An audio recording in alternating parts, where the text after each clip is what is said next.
السلام عليكم ورحمة الله تعالى وبركاته. مال بدني كجوبتان ولد السلام حيا وعليه قالقة كحرن channel كنور الإسلام. maanta runtii waxaan idinla wadaagi doonaa insha allahu tacaala fiidiyoyaal ku saabsan markaa iyada ah ku saabsan dhibaatooyinkii reer Falastiin ee dalka Falastiin ka dhacay walaalaheena muslimiinta lagu xasuuqayo. sidaan wada ognahay isbuucyahan iyo sanooyin badan ee soo dhaafnayba waxaa ka jira dalka Falastiin khaasatan masjidka بيت القدس حكيت للباتوين ترى بدل يكون حسا يهود marka iyada ay ku dul balaarsanaysa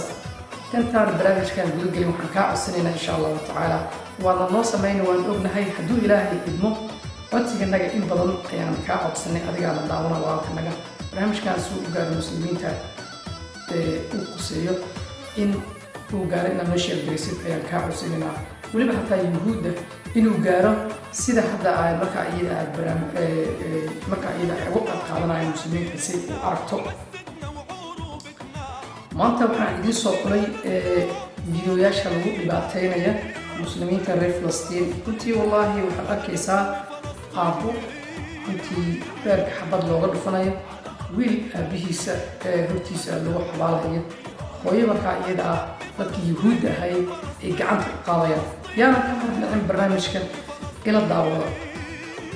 Ziad Abu Halil walking up to the soldiers and shouting at them that they should be ashamed of themselves.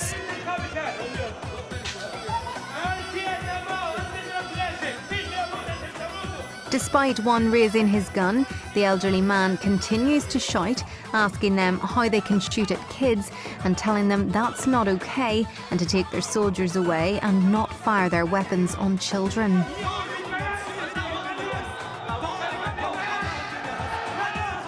أبا reer Falastiin ee da'diisa markii ku qiyaastayna 60 jir ah wuxuu difaacayaa Beyt al-Qudus iyo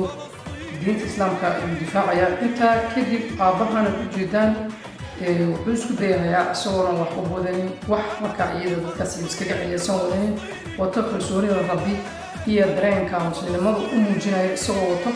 ayuu kaga tagayaa nimankan yahuuda waxaad arki doontaan inuu gacanta ku dhigayo xabadihii marka iyada lagu ridayay dadka reer Falastiin.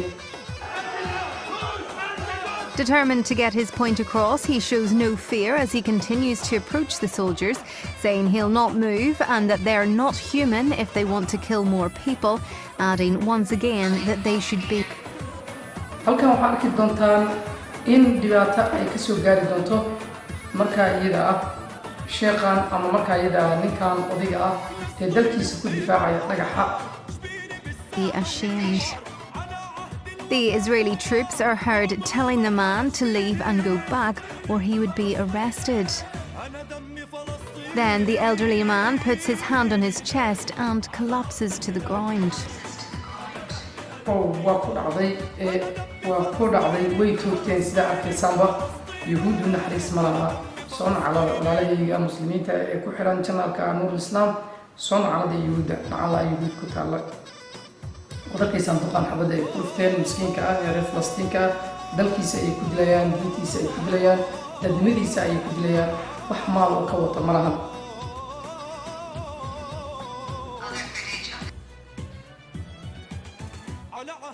Other footage of the same incident shows that immediately after he collapses, a group of journalists come to his assistance and carry him away.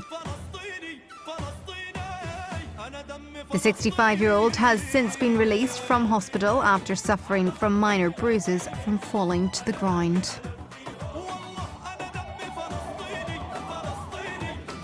يا أخواني waxaa meesha yaal wada jidaan waxaan wax dhaafay qarsan kara ma aha beesha caalamka indhaha ayay ka qabsatay awal beel caalam oo muslim u yeelanaysa lama arki jirin muslimiinta ummadda Soomaaliyeed waxaan u sheegay insha Allah taala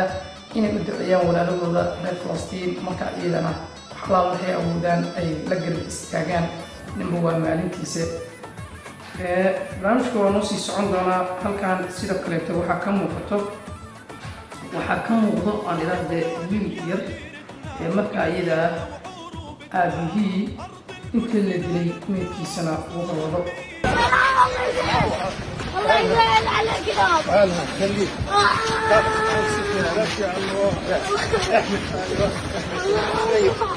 الله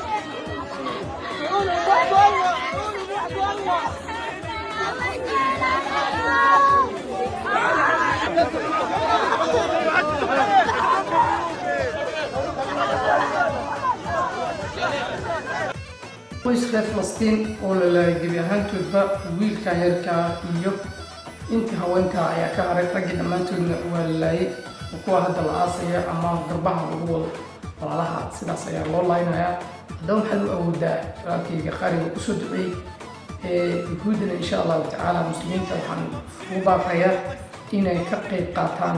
halka iyada arrimaha ka jiro.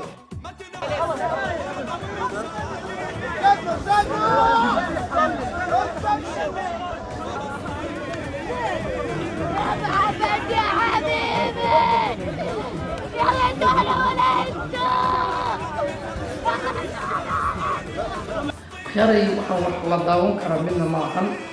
الله سبحانه وتعالى مسلمين تهاو قرقارو مالو بيدنون كجوغان با هاو قرقارو سيقاس عنا ري فلسطين سعودية وكعب سيسدة اكتهين با لكن مصر وي هذا الشيء وشرير استرجوغا اي كقبطي علمها السياسة دا سيدا نوسو قاريان بوركا سيدو كليتو دالكا تركيغا عود ميليتري له استغل سيدو كليتا وهاللي بس كسودو هذا فيديوهاش وركسي عربكم وهويو فلسطينيا وعلن كذا أنا لقيت قاعدنا أيضا من أجانب وجديرة أما قوود وفاني.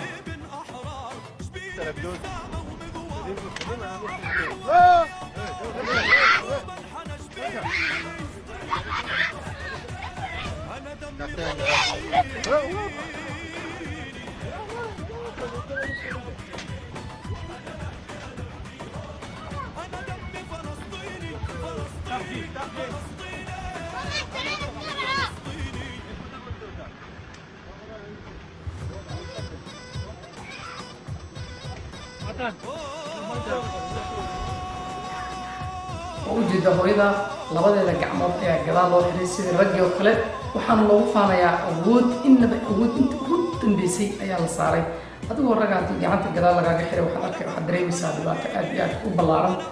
marka sida awgeed hooyadan waxaad u qaban kartaa waxay tahay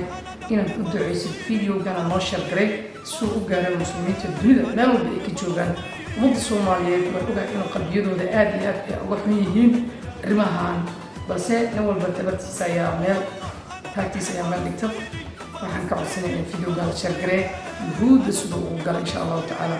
yuhuuday ilaahay subxaanahu wa tacaala waxaan kaaga baryayaa ummadda islaamka dhibaatooyinka aad ku haysid inuu allah subxaanahu wa tacaala awooddiisa ku tuso insha allahu tacaala daawashada fiidiyowgan aan sii wadan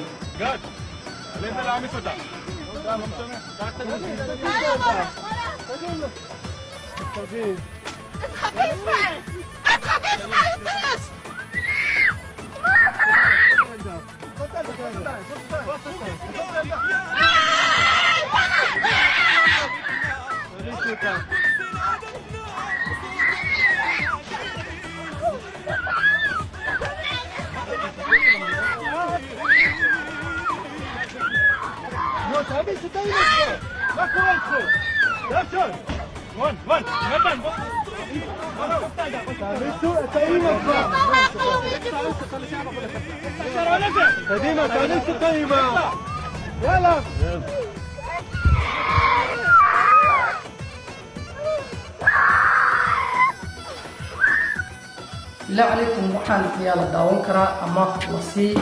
ومسترن كرا وعلى القناة مركا إذا إباتا دوكا دوشي سكو هيساتو مسلمين ترى فلسطين أنا قلت مانتا محل أودا هذيك أنا محل أودا هذا مش ويديسي هذا الرماها سكورة على المحاسة كلهم كذا أما ثلاثة الناس عن قوان كمان رنت كوبات قوان كمان وحيد هاي الله سبحانه وتعالى مفروض بريمه مسلمين ترى فلسطين يكون باتسم ودن كاسي في فلسطين معهم دلك كلي وحلوسو دولي وطلق يدينتا مسلمين تا دنيا ودن كنول ميرو بنا مسلمين تلا أركيسان ودباتوي كمان عن أيوه هيا سيد قاس أحان ولوكل درين في فلسطين حجر أي كبير الله ميان dhagaxaas ay ku dagaalamay iyagoo ooman wax haddii dhiigooda waxay ku daaweeyaan maxayaan waa dad marka ayaga dowladooda awood aysan lahayn إن شاء الله تعالى إلهي وحكى رجينا وردد وفرحة إنه ودك إلهي سبحانه وتعالى كسو صار قد نوقف مصنط ولا كنا قد وشرط أدك قرب بدن فيديو قام أما نور الإسلام channel أدك وحرمتها السلام عليكم ورحمة الله تعالى وبركاته